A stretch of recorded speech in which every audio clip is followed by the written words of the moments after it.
Okay, I've been having crazy dreams. That happened the last time I did the sugar detox, although that happened a lot sooner.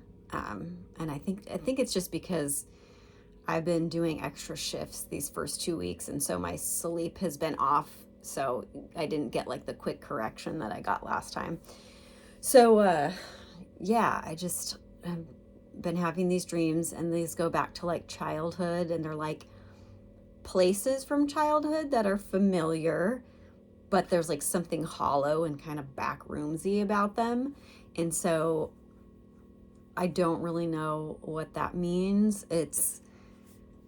I think I think it has something to do with like the nostalgia and like the reality where these places are like they don't exist the way they once did, and they're like in a way they're sort of gone. So I don't know if there's like a subconscious mourning going on for these places, but in the dreams it didn't feel good to be there. It felt hollow and empty. So it's like kind of just walking in on your memories, but without the important part of the memories there, which was the people and the funny little moments and things like that. And the places are like not lit either. They're sort of like it's daytime, but they're dark inside, like you just have the light from outside coming in, and it's just, I don't know. So I feel like I just keep going further and further back in time. And then like if maybe by the end of this on the 40th day, I'm just going to have a dream about like being in utero or something. So I think it kind of seems to me like what a lot of this is just like a subconscious like stress dump. Like it's like we're gonna review everything that doesn't feel good and just let it go and move on from it. So I don't know. I really don't know what my brain's doing. But again, this is the spiritual part of this that I enjoy. And I was kind of like waiting for that to start happening because I've really been struggling with just wanting the sugar and not really being able to get over that. So I think praying helped, because part of this is, I chose 40 days this time because it's Lent. So it's aligned with the 40 days of Lent. And so part of that process of giving something up, like some sort of fleshly desire, is like also praying. So there's that part of it. And if you just do one part, you're not going to get the full experience. So anyway, I was like, I need to pray before bed, put some like ethereal music on, and it's like, I just need to pray and just, relax, calm down. And then the last dream, so I woke up at 4:30 in the morning, and then I was like, absolutely not getting up. I need more sleep. So I forced myself to go back to sleep. And then I had this dream that I was eating 2 cookies. And then all of a sudden I go, oh my gosh, what am I doing? I'm eating 2 cookies. Like, I can't do this. And I'm like, should I just throw the whole thing? Okay, my toddler interrupted, but yeah, so I'm like, do I just then stop, or do I like just pick up where I left off and just have made this huge mistake that just kind of ruined the whole thing? And I woke up and I was so relieved. But in the dream, so I was proud of myself. In the dream, I decided I would just keep going, even though I made that big error, that I was just going to keep going and I wasn't going to throw it. But I'm telling you, after that, I get up, I'm super relieved that I didn't actually eat the cookies. And then I come out and I put one of those little scenes on the TV in the morning, because we try not to do screen time for like a couple hours after we wake up. So all we do is we'll put one of those like scenes on the TV, and it's just like a little bit of piano or light jazz or something. So I put on this scene, and it's got these cinnamon rolls on the table, and I was like, that's not even something I crave. And I was just like, I want to go to the store and get donuts for my family and just sit here and drink my coffee and eat a cinnamon roll or a donut. And after all that, but so I'm still struggling with that. But I think there's like something there with the sugar and the like feelings of sadness. We associate sugar with happiness. Like, I would say probably 9 out of 10 people associate sugar with happiness, because when you're a child, like all of those exciting fun moments, almost all of them included some kind of treat. Like if you went to the fair itself is great. It's a great, exciting, day. You're gonna have so much fun going on rides and being with your friends or your family. But there's treats too, right? So you're gonna have some treats. And then holidays, you love holidays.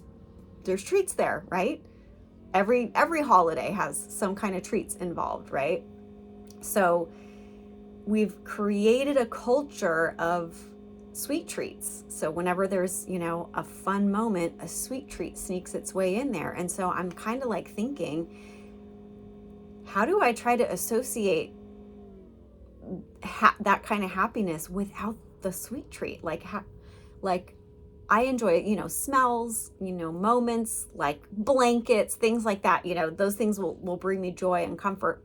But like, I want to disassociate the sugar with feeling happy. I really want to disassociate that. Like it tastes good and it makes this fun moment and it's enjoyable. So there's nothing wrong with that, but I don't want to feel like my happiness depends on having sugar. It's so weird. I don't know. Anyway, I don't know what's there, but we'll see. Also, I just wanted to add that I finally got the Laura Geller foundation that I ordered. And so I got light because I figured that's right about my skin tone.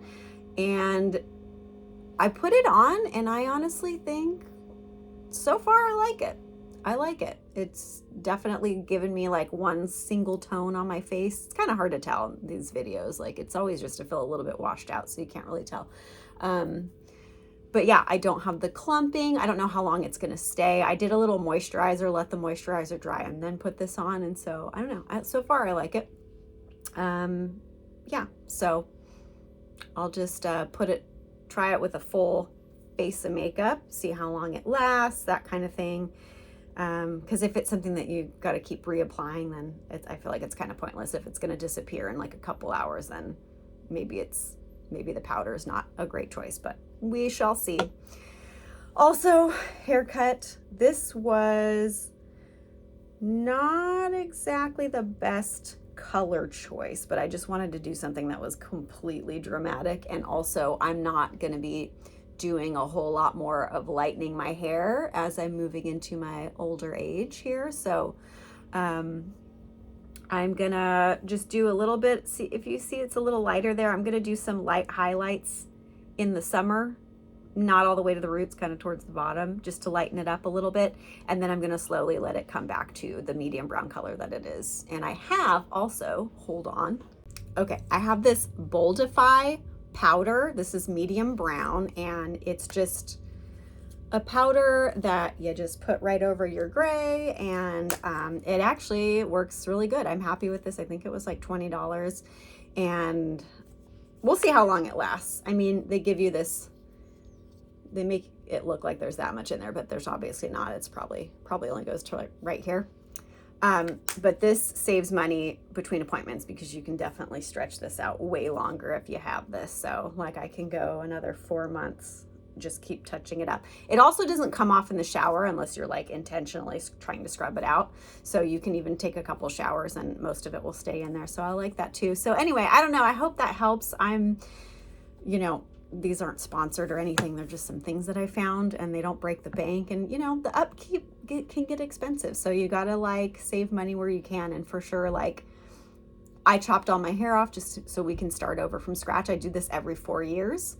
And I will grow it out long again because I like it long, but short is fun too. I'll do some curls and maybe some waves in there to give it some body and make it fun, fun to wear. I don't like doing dark colors like this in the summer because my head just is so hot. So hopefully it's going to lighten up quite a bit, because that's what happens with this type of color. It just eventually will fade out. But anyway, so as far as the sugar detox goes, I'm still going. I realized that I think that it was a mistake to just completely try to cut out the carbs for this long. So actually, one thing that really improved my mood when I was suffering was just having some white rice with my dinner. And so like that instantly picked up my mood. Obviously, yes, white rice, it's a simple carb. It's, gonna kind of do things that sugar does, but I am allowed to have that because it's not added sugar. So I think that I need to add a little bit more of that into my diet, probably 3 times a week, either do like potatoes or do carbs, just so I don't, fall into complete despair. But you do need carbs. I mean, you need them. And I do work out. So if I don't have them, it definitely also makes me not want to work out because I just don't have the energy. So finding that balance there has been difficult. But I need like my pancreas to also still experience some of that coming in and being able to get regulated, because if I'm just doing no blood sugar, then I mean, which you can't, you die. But like if I'm just having super, super low blood sugar the entire time, it's not really learning to regulate. It's sort of just getting lazy and not doing anything. I don't know. I'm not a biologist, so don't quote me on that, but that's kind of what I feel like is happening. So anyhow, that's the update for this week. And I hope I didn't bore you to death. And I hope you achieve all your goals this week. And if you don't, I hope that you do something or part of it. And if you don't, then also don't beat yourself up. Just try again next week. Thanks for keeping me accountable, and I'll catch you in the next video.